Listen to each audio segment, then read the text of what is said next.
morning, and thank you for joining us for today's Market Outlook. Joining me today is Emily from our trading room to tell us more about the recent developments. Emily?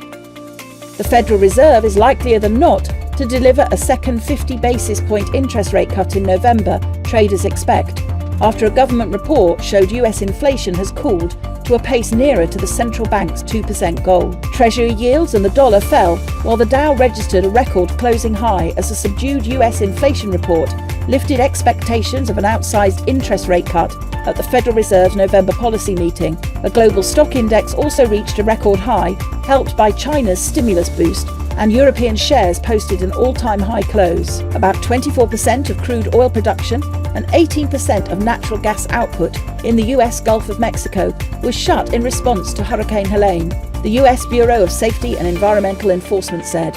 Oil and natural gas production losses fell for the second consecutive day after reaching a peak of 511,000 barrels on Wednesday.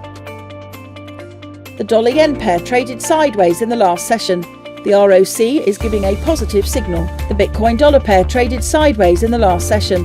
The MACD is giving a positive signal. The Aussie-dollar pair made a minor downwards correction in the last session, dropping 0.1%.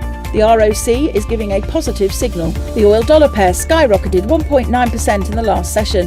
The ROC is giving a positive signal. Japan's unemployment rate will be released at 23:30 GMT. The UK's gross domestic product at 6 GMT. Japan's annualised housing starts at 5 GMT. Germany's retail sales will be released at 6 GMT.